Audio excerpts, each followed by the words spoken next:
Kia ora and welcome to this week's episode of the Niche Cage Variety Show, where we deliver a buffet of Aotearoa sporting, not necessarily glory wildcard, but always notes and nuggets and general bits of information for you to stash away in your quiver. Otherwise, we're just here to chat and yarn about Aotearoa sport because we love Aotearoa and we love Aotearoa sport. What a time to be alive, wildcard.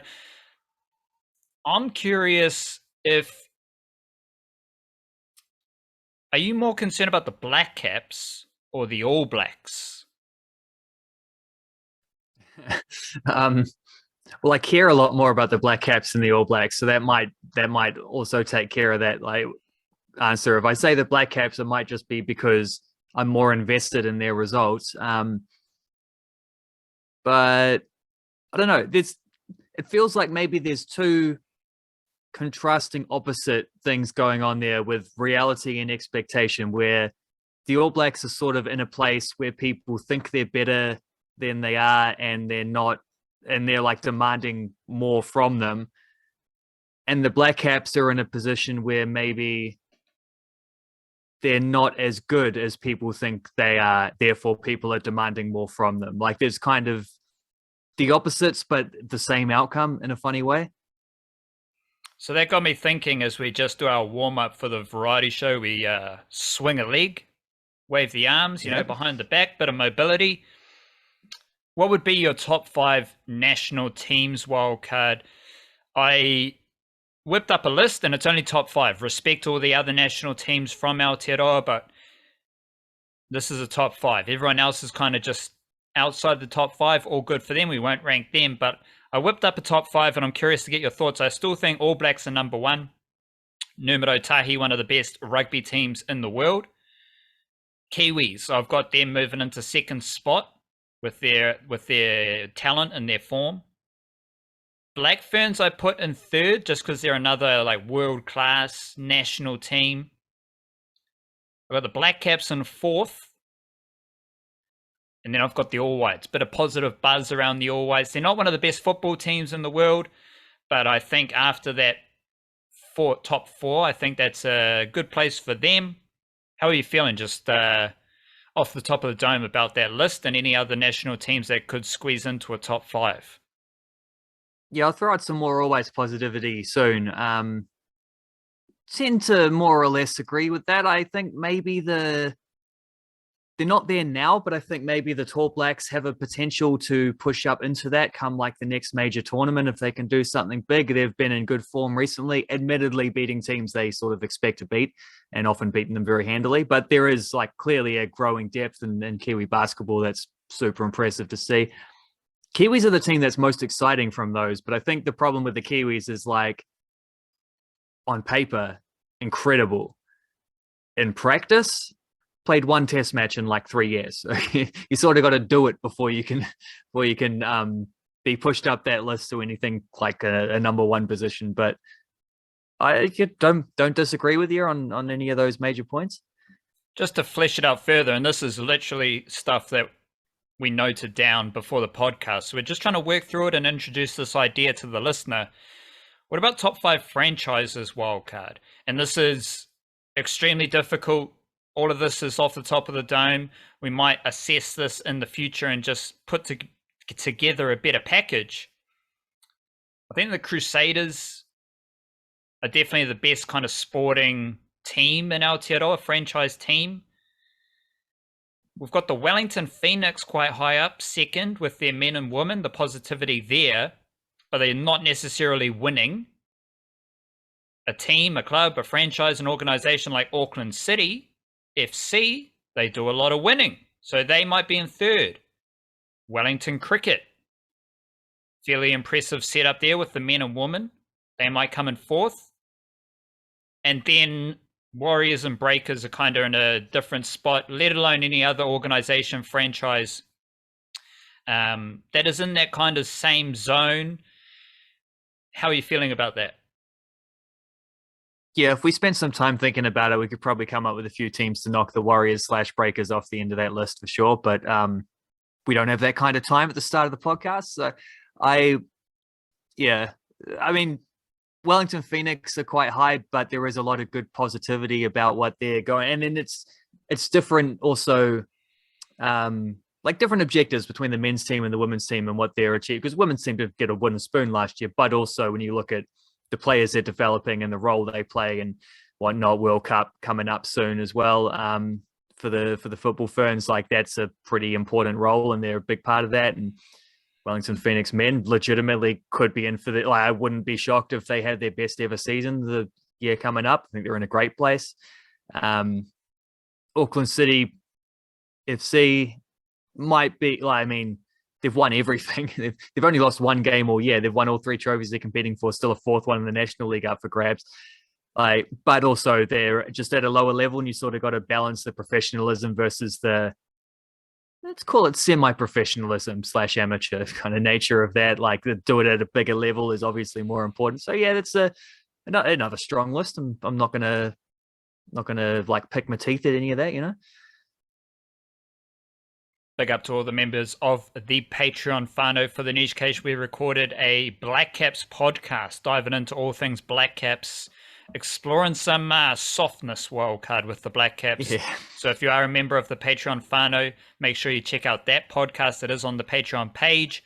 And if you do want to support the Niche Case and all our content, podcast, email newsletters, and the website stuff, join the Patreon whānau, patreon.com/EL Niche Case. And at the moment, we're just doing one cricket podcast every week for the Patreon whānau. It is a great way to support us directly, if you can. And we appreciate all the generosity of our Patreon whānau. Email newsletter is hot at the moment, Wildcard. Every Monday and Friday evening, we whip up an email newsletter with all sorts of Aotearoa sporting notes and wrinkles, and we send it out. TheNicheCase.substack.com. Monday, yesterday, did a full-on Kiwi-NRL finals review. So if you love the NRL, you might want to sign up and get everything you need to know about Aotearoa Rugby League on a Monday as part of that email news there. And the Wildcards always covering football in depth, let alone any other bits and pieces from Aotearoa sport. Sign up to that. TheNicheCase.substack.com. Enter your email address in, and it's basically Niche Case straight to your email inbox with all the podcasts and links to our website, theniche-case.com. I wrote about the Blackcaps for our website today. The Wildcard has done a big old review of the Chatham Cup and Kate Sheppard Cup, and that is live. Flying Kiwis will be live yesterday. Tomorrow I'll do a Kiwi-NRL finals preview. White Ferns Yarn previewing their series against the West Indies. That is coming up as well. Always lots of information about Aotearoa sport on our website, theniche-case.com. Wildcard. Part of this buffet, you got some meats, some fried rice, some veggies, some curry, lamb, and a bit of mindfulness, Wildcard. Swing that lazy Susan around so that mindfulness is on my plate. Yeah, there we go. Well, I thought I might do a topical one for the week. And then I thought I'm not going to go topical and pick anything to do with the British monarchy. I thought I'd go topical in the way that I went topical a couple of weeks ago when that Game of Thrones prequel thing started, and then I did a George R.R. Martin quote. So there's a Lord of the Rings prequel thing started, which I watched. I think I've watched 2.5 episodes of it so far. I got interrupted in the 3rd one and never went back to it, but I did enjoy it well enough. I haven't gone back to the Game of Thrones one at all yet. I still only watched the first one. So here's a Tolkien quote. A Tolkien quote in the guise of Gandalf the Grey, who said, "He that breaks a thing to find out what it is has left the path of wisdom." So you can find out what something is by not breaking it. If you're wise, yeah. If you're wise, yeah. Breaking something is quite aggro and negative, right? So if you actually want to selfish in a way as well. Exactly, like you're trying to figure out what it is, and it's like, but no one else gets to have it afterwards if you break it, sort of thing. Like you can dismantle it to figure out its parts without destroying it, so you can't put it back together, kind of thing. But yeah, I suspect that's something that we see a lot from look around the world, people destroying stuff in order to make stuff or figure things out. There are more sustainable ways to do things. Some of those sustainable ways might be a bit of empathy, learning, those type of things that are actually help you serve your purpose or whatever your purpose is in that moment, while sticking to the wise path. Probably enhancing your wise path as well. Let's crack into some sport wildcard. Sometimes we don't even do a hot take in this leading segment, but by the looks of it, you've got an absolutely Stephen A. Smith banger coming up right about now. Yeah, I won't do the voice. I wish I could, but I'm not capable of that. But the All Whites are going to beat the Socceroos in their centenary series coming up. I'm not sure if I'm saying that they'll win one of the two games or if they'll win both of them or if they'll win the series. I'm not sure, but I'll say they'll win at least one of those games. I'll put that as the floor, if not being confident enough to chuck a ceiling up there. So an open air prediction, al fresco predictions. I think the All Whites are going to get a result against the Socceroos. They got one game on Thursday in Australia, and then they play at Eden Park in Auckland on the Sunday. Strong squad that's been named. Quite a few changes from the Costa Rica series, but most of those changes are only sort of on the edges, the fringes of the squad. That Costa Rica game, you had a starting 11 of Sale, Reid, Painaka, Tuiloma, Bell, Wood, Grieve, Kakache, Lewis, Garbutt, and Kerwin. All of them are still there, with the exception of Clayton Lewis, who's injured, Nico Kerwin, who's injured, but pretty easy for Marko Stamenic on the rise that he's on, comes in for Clayton Lewis, no dramas, and Tim Payne can easily slide in with minimal disruption for Nico Kerwin. Only the one drama I would have with this squad is that not a lot of game time going around. Obviously all the Phoenix/A-League guys are in their preseason still. Chris Wood is now a bench option for Newcastle. Alex Grieve hasn't played the last couple games for St Mirren. Libby Kakache only this morning got his first minutes of the Serie A season. Joe Bell actually has been on the bench a couple games in a row. Mike Garbutt's still awaiting a Serie A debut. Winston Reid doesn't even have a club at the moment. Nando Painaka and Bill Tuiloma are nice exceptions to that rule, but that is a worry, is that maybe some of these guys are a little bit lacking in match fitness, but even still, massive occasion against Australia, who themselves not as good as they have been in recent times, I don't think, as opposed to the All Whites, who are only getting better and better with a young team on the rise. Australia are going to the World Cup. The All Whites are not going to the World Cup. Doesn't matter. We're going to beat them anyway. Beauty. You almost kind of talked yourself out of your own take, but I just had to chuck in the bases covered kind of thing, just in case. That feels like a super Kiwi thing. Yeah, we're going to fuck them up, but here's all the caveats. But if we don't, here's why. A bit of Blackcaps versus Australia there. My leading hot take here, wildcard, is my favorite thing about the Kiwi-NRL finals round tahi, week 1, was the forwards.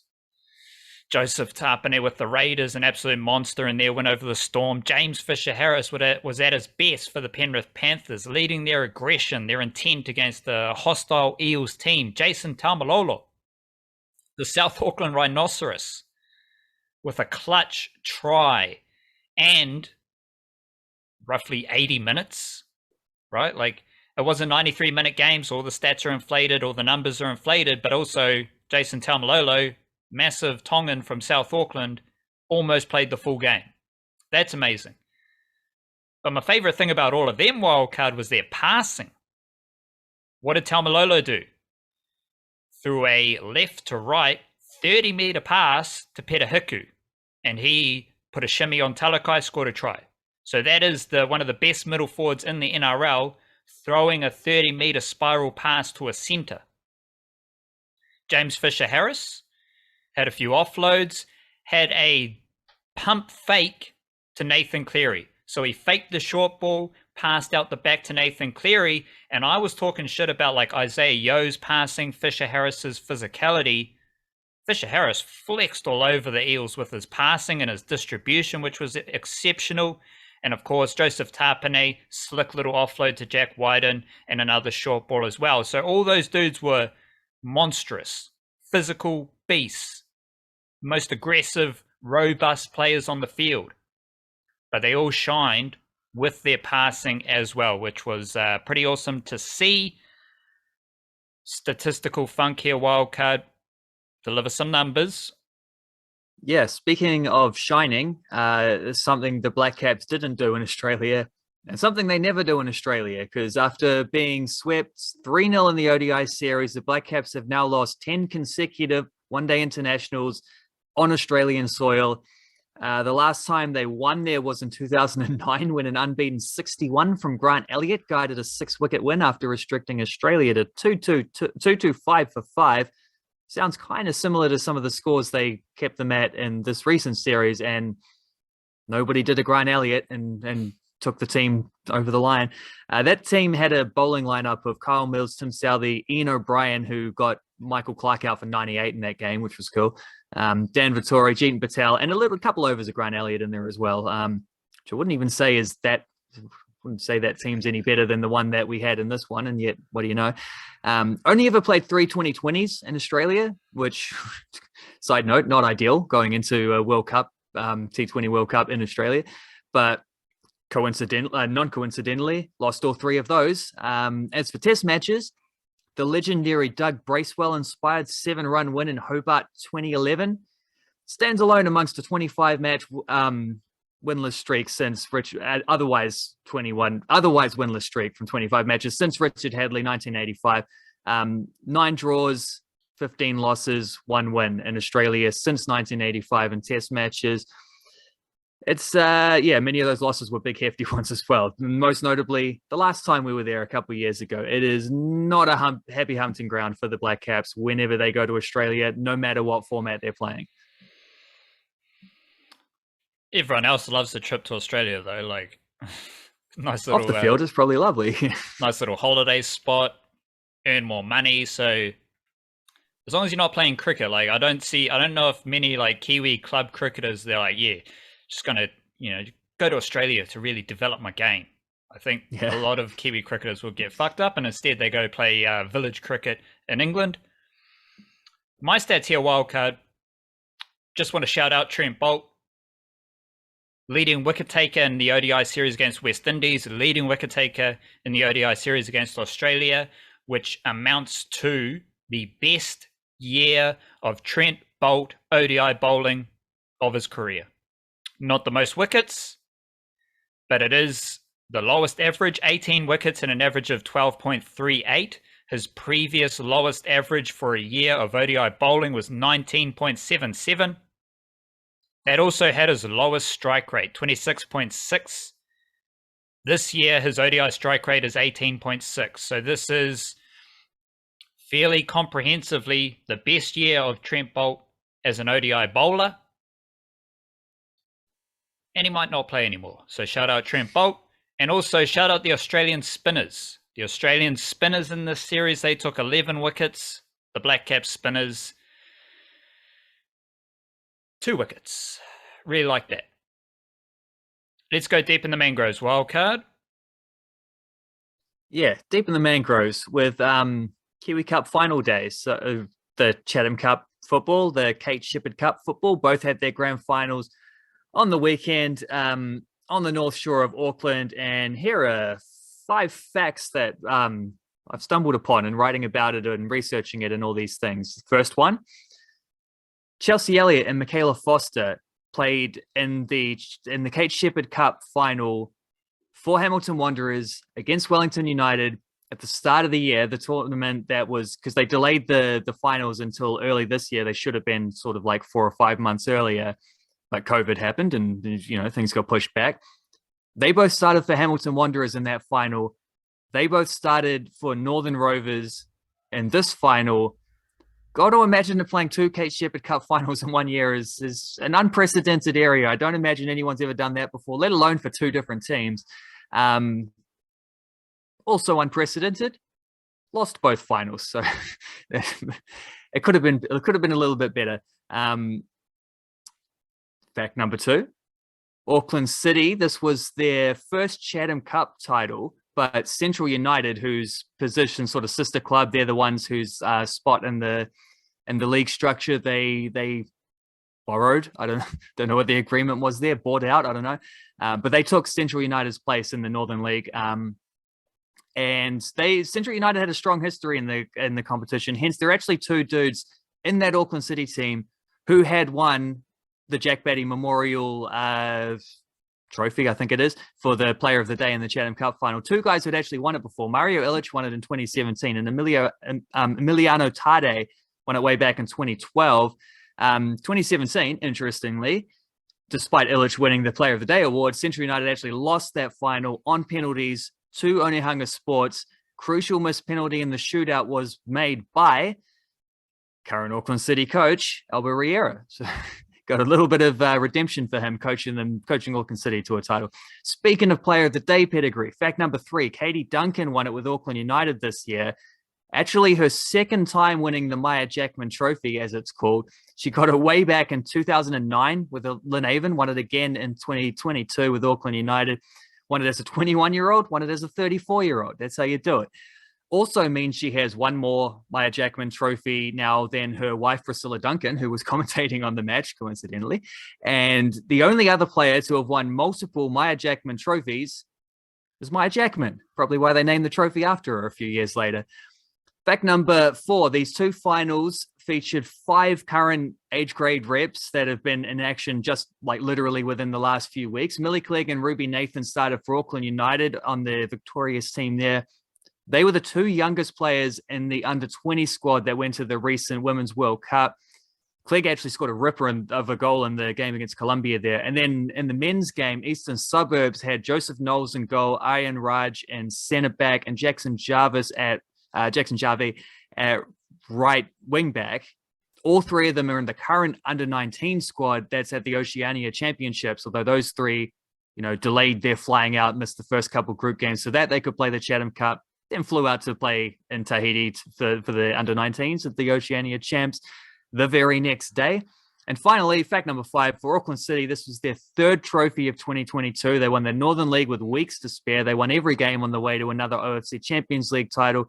Now they've added a Chatham Cup to the cabinet, their first ever Chatham Cup, but of course it's only the second time they've actually been eligible to play in this competition. Next, they go for the National League with a chance to make it 4 out of 4, unprecedented quadruple on the line. They did lose their undefeated season in their final dead rubber game of the Northern League, where they went down 2-0 to Auckland United, who are also going to be in the National League. But yeah, quadruple very much still on the cards for what is clearly the best club football team in the country. We are in the process of trying to find out the best NRL team in Australia. There's no New Zealand team in the NRL finals, but we're trying to find out the best NRL team from Australia right now. And just want to drop some rugby league notes. Shout out Moses Leota, starting prop alongside James Fisher-Harris. Played less minutes, less mahi, less skill and subtle touches, but along with Fisher-Harris, Leota and Fisher-Harris were superior than the Eels forwards, especially their starting prop. So I just want to shout out Moses Leota. He was also exceptional for the Aotearoa Kiwis against Tonga earlier this year. Speaking of the Eels, just setting the scene for my preview stuff, interested to see how the Eels bounce back as well as the Sharks. Eels have been quite up and down all season, so they could quite easily bounce back. But I believe they're going to be playing the Raiders, and I don't really want the Raiders to lose. So I'm just kind of working through that favoritism right now. Also, the Sharks, massive game. I think it was 93 minutes against the Cowboys. So they'll be bouncing back. Bit of fatigue. Hamlin Uele came off the bench, not massive minutes. Britton Nakora started. Mulatalo started on the wing as well. Matthew Timoko for the Canberra Raiders, right centre, had a fantastic moment against Cameron Munster, fending him off, palming him off. And this is definitely the ascension of Matt Timoko and Joseph Tapine. Shout out Corey Harawira-Nairi. He was also impactful off the bench with offloads and energy. But the ascension of Timoko and Tapine has made the Raiders one of the I'd say, the most fun team right now. Matthew Timoko has basically started nearly every game at right centre for the Raiders this season. Very powerful, destructive runner, as we saw. Also reasonably solid defensively wild card. In that game, he was coming up against Justin Olam. And Timoko was fine. So shout out Matthew Timoko. Also shout out Peta Hiku, because I think the best starting centre combination for the Kiwis right now, I love Maratini Okore starting at centre, but he starts in the middle. But he started at lock for the Eels against the Panthers. So he can do everything. Shout out to him. But Timoko and Peta Hiku as a starting centre combination is pretty impressive if you got Joey Manu at fullback. Shout out Joey Manu, shout out Satili Tupanuia, both out injured for the Roosters. Wadea Hargreaves is battling suspension injury as well. He might be in the Kiwis squad. He would definitely add to the Kiwis forward pack, but he's not a make or break player right now when you've got Joseph Tapine, Fisher Harris, Leota, Asafa Solomona, those type of characters. Shout out Asafa Solomona. He looked especially big and impactful and destructive for the Storm. Also shout out Manurewa's Bromwich brothers. Last game for the Storm. Brandon Smith, last game for the Storm. They are both departing. So that was a bit of a bummer. Peta Hiku was serviceable. Fantastic, actually, against CSF Talakai. They went blow for blow. Very robust runners. And yeah, Peta Hiku did put a shimmy on Talakai as well, which I also like. So I'm really enjoying that Timoko Hiku starting centre maybe situation. Now is the time to pay attention to some Warriors stuff as well.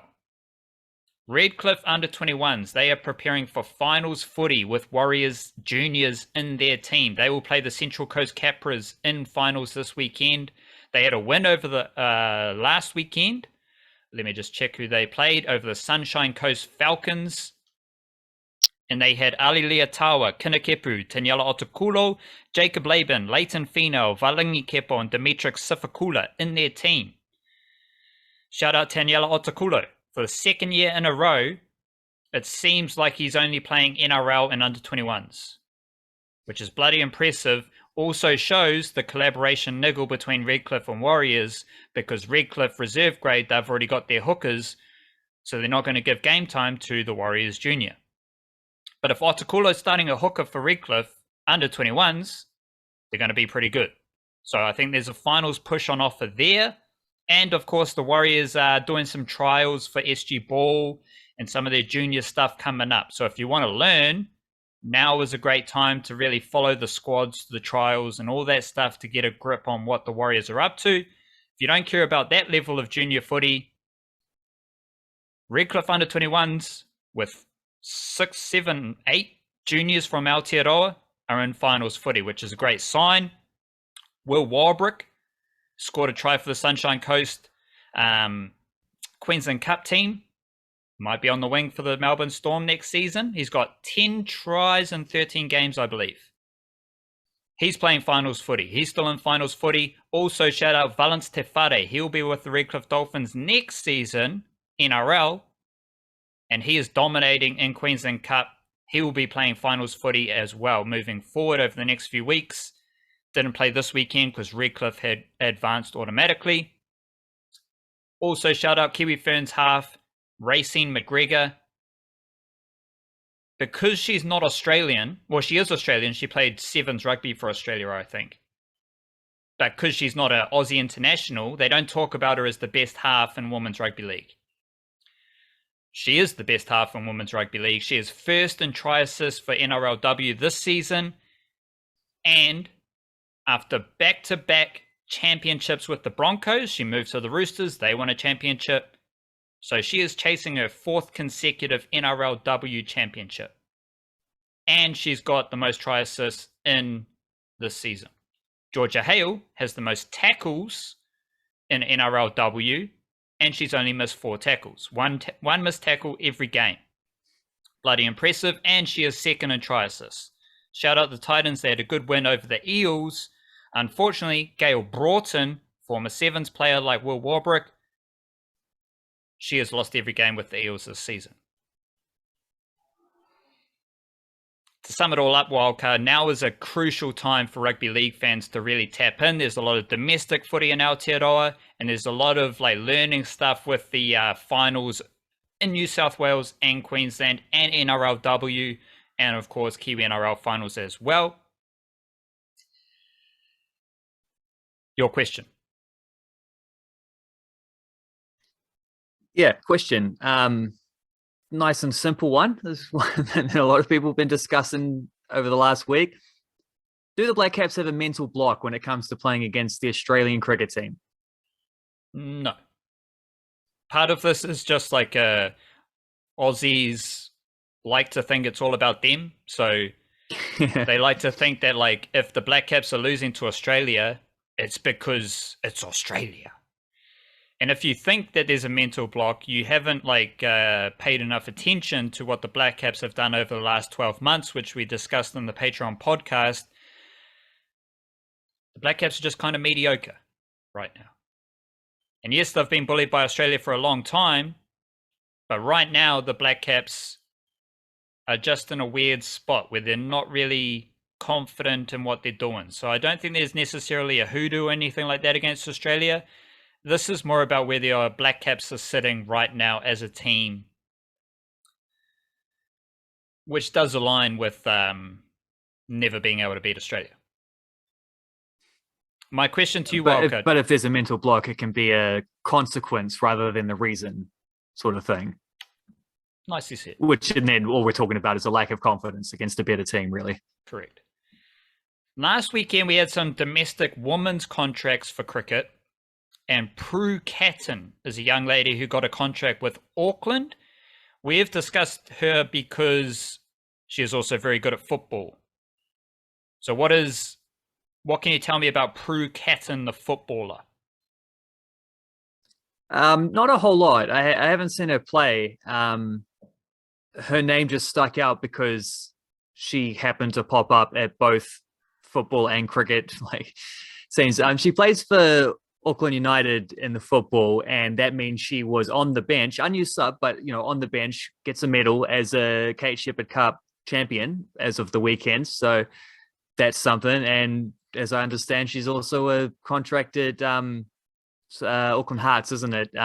Cricketer as well. So probably a bit better of a cricketer than a footballer, but she is a pretty decent footballer. I looked up, she scored a few goals for them during the season, did get a hat-trick actually against Tauranga City earlier on in the season. So one of those players who's got a few options. And it's been a little bit of a trend actually in some of the stuff we've been covering. There have been a few of these kind of stories, haven't there, where it's like, particularly women's athletes as well, who seem to just dominate like multiple sports at a domestic level in Aotearoa. Which is like why women's sport is so fun, because there's fantastic athletes across various codes. This weekend, Katelyn Vaha'akolo played for Auckland in the Wharapama Cup final. She was defeated by Charntay Poko and Canterbury. Both Katelyn Vaha'akolo and Charntay Poko are Kiwi Ferns internationals who played NRLW earlier this year. So there's no shortage of cross-code wahine excellence, Wildcard, in Aotearoa sport. No, well, I got another one for you as well, because one of the coolest stories about the Tauihi basketball thing with the Tokomanua Queens winning that was Paris Mason doing nice little like scoring boost off the bench there, I believe, in the final. And she not only won a title there with like national basketball title there with the Queens, but she also won a national netball title in the ANZ Premiership with the Central Pulse. Probably a bit more prominent in the basketballing title than she was in the netball one, but still like part of both those squads. And she's not even alone, because her teammate Alia Dunn, I think, was like the leading goal shoot percentage leader in the Premiership as the Central Pulse won that title. And like fringes of the Silver Ferns at that stage, but didn't get picked for I think the Commonwealth Games team, I think it was at that point. Didn't get picked for that. So she went and played in the Tokomanua Queens and won a basketball title as well. Didn't play a lot. Like one of these two is better at basketball currently, and like the other is better at netball currently, but both of them winning national netball title with the Central Pulse and winning a national basketball title with the Tokomanoa Queens within the space of a couple months of each other. That's pretty outstanding. Musical Jam Time Wildcard, and I have been listening to Sunny Jim and The Purist. They've got a new project called White Girl Wasted, and I've just been listening to it on repeat. There's a bunch of features, MF Doom, Madlib, J Electronica, those type of characters in a project that is basically big English weed talk. So it's basically just big old English weed, hip-hoppy, avant-garde music, which has a bunch of, like, the English dialect, the English slang, is very cool. Colloquialisms. Colloquialisms are very funky as well, and it's just good old music. So give that a jam. Sunny Jim and The Purist, White Girl Wasted. Just search Sunny Jim, White Girl Wasted, and they'll probably come up with Homer Simpson in his underwears holding a bong. Your musical jam, Wildcard. Yeah, well, probably a few Aotearoa colloquialisms in the new Marlon Williams album, which has finally come out. It's like 4 or 5 singles later. It's waiting for ages for that one to actually, like, just give me the whole album. I don't need another teaser single. I want to hear the whole thing. It's out, and I listened to it, and it's good. It's Marlon Williams, so what do you expect, sort of thing. Couple more, like, sort of Cynthia sides of things, also a little bit of a exotic feel to it in places, bit different from, like, the folksy kind of rootsy stuff he started off doing. So another example of, like, you know, spreading his wings with each subsequent album. That one's very good. Hans Puckett got a new single out, which I'm looking forward to hearing the full album there as well. Another Kiwi band. I can't remember if I mentioned Recitals on the podcast. I did write about them in the last the last album jukebox. But another New Zealand band there on Flying Nun Records. They've got a pretty excellent long player record out currently. And then just to spread it overseas, I'll shout out to Charlie Crockett as well, sort of folksy country type troubadour-esque fella who does an album every like 3 months, so he's pretty prolific. But there's a new one there from Charlie Crockett, which is pretty cool as well. He's one of those guys who, no matter how much music they release, it's never ever going to be worse than like 6.5 out of 10. Not everything's going to be 10 out of 10, but he'll never be worse than sort of like a buffer like that. So yeah, there's a few things to listen to there on that list. That is the Niche Cage Variety Show for this week. We'll be back with another podcast on Thursday, so check that out. Otherwise, just tune in, theniche-cage.com. Big Aotearoa sporting yarns for your soul. Kia kaha, stay beautiful, cha-cha.